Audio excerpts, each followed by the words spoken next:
Assalamu alaikum wa rahmatullahi wa barakatuh. Bismillahir Rahmanir Rahim. Alhamdulillah wa salatu wa salamu ala rasulillah wa ba'd. All thanks and praise are due to Allah subhanahu wa ta'ala, and may His peace and blessings be upon His last and final messenger, his family, his companions, and those who follow them until the end of times. One of the most profound and transformative qualities that the Qur'an cultivates within our hearts is the quality of al-Faqr, a deep, conscious recognition of one's absolute need for Allah. That is the core, that is the foundation of this quality, al-Faqr. Recognizing our absolute need for Allah subhanahu wa ta'ala.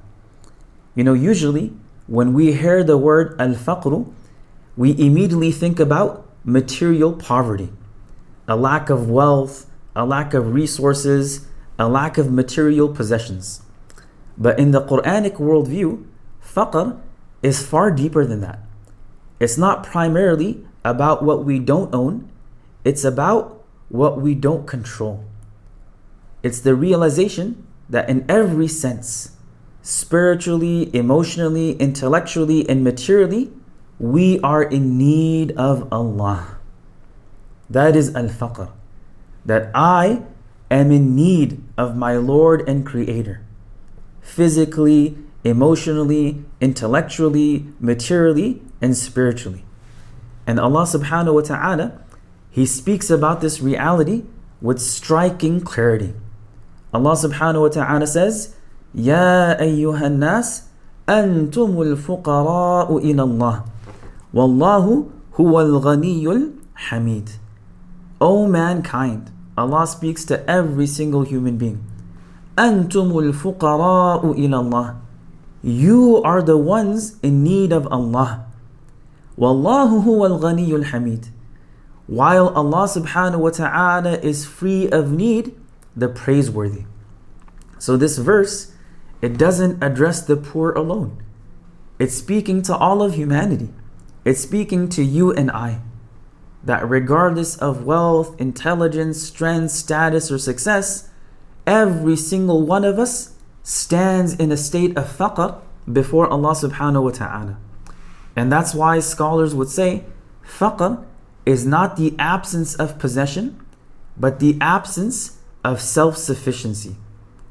That as believers, we do not deny causes, we don't deny effort, we don't deny responsibility. But we don't confuse causes with control. That we work, we plan, we strive, we struggle and sacrifice, yet our hearts remain firmly anchored in the knowledge that nothing comes to fruition except by Allah's permission. And that is why faqr is a quality of the heart before it is ever a condition of the hand. And true faqr produces humility. Once we realize and recognize, we internalize our dependence on Allah, it leads towards humility. It softens the ego, it gets rid of arrogance, it removes entitlement from the heart. A person who recognizes that their need for Allah subhanahu wa ta'ala cannot look down on others, because they know that everything they possess, faith, guidance, patience, resilience, is a gift, not an achievement. That if I truly internalize my reliance on Allah, if I truly realize that I need Allah, then there's no way possible for me to look down on someone else. Because I realize that everything I have as a human being is a gift from Allah. It's not because of my own capability, my own ability, my intelligence, or my strength. And that is why the Prophet ﷺ embodied faqr more perfectly than anyone else, despite having access to leadership, honor, and influence. He would supplicate to Allah subhanahu wa ta'ala, acknowledging his dependence, seeking sufficiency not in wealth, but in nearness to his Lord. In fact, early scholars would say the most dangerous form of poverty is not poverty of wealth, but poverty of awareness of one's need for Allah. when a person feels self-sufficient, when a person thinks they're independent, when they believe they're managing life on their own, that is when the heart begins to become hard. Dua becomes scarce. Gratitude weakens. And tawakkul is replaced by anxiety and control. But when faqr is alive in the heart, when I realize my dependence on Allah, dua flows naturally. Turning to Allah becomes instinctive. In moments of ease, the believer remains grateful. In moments of hardship, they remain hopeful. Why? Because they never believed they were self-sufficient to begin with. And this is where faqr connects deeply with the month of Ramadan. Ramadan strips us of illusions of independence. Hunger reminds us of human fragility. Thirst reminds us of our limits.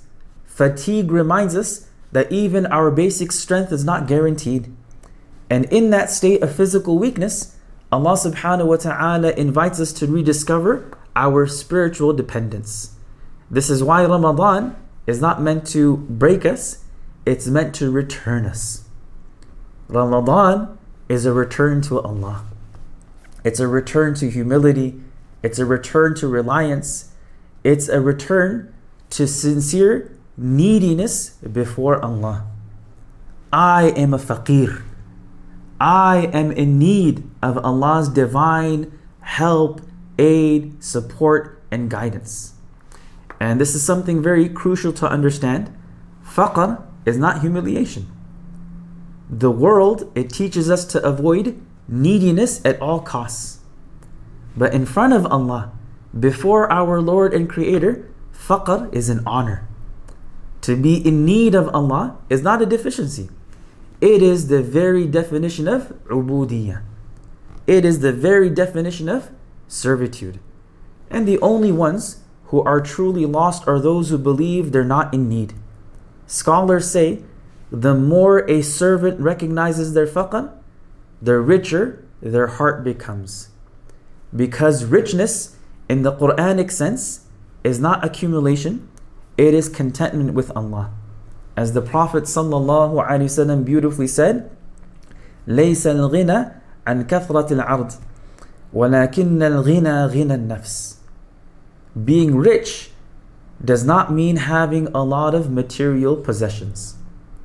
That's material wealth. And in the framework of Islam, that's not what is meant to be rich. وَلَكِنَّ الْغِنَى غِنَى النَّفْسِ. Rather, being rich is having contentment of the soul. Being content with Allah. So as we move through Ramadan, we should ask ourselves these very important, these significant questions. Do I turn to Allah instinctively or only when everything else fails? Do I see my success as proofs of my ability or as signs of Allah's generosity? Do I worship Allah as someone who is dependent or as someone who feels entitled? Faqr, it trains us to say that, Ya Allah, I have nothing without you. I am nothing without you. And I need you in every breath that I take. And that realization, when it settles deeply in the heart, produces the most beautiful form of character. Humility with strength, reliance with effort, and hope that never collapses. May Allah subhanahu wa ta'ala grant us true faqr before Him.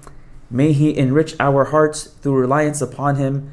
And may He make us among those who recognize their need and find their honor in servitude to Him. Ya ayyuhan nas, antumul fuqara'u ila Allah, wallahu huwal ghaniyyul hamid. O mankind, you are in total need of Allah. And Allah is the one who is free of need, who is independent, and who is praiseworthy. وصل اللهم على سيدنا ونبينا ومولانا محمد وعلى آله وصحبه وسلم. جزاكم الله خيرا والسلام عليكم ورحمة الله وبركاته.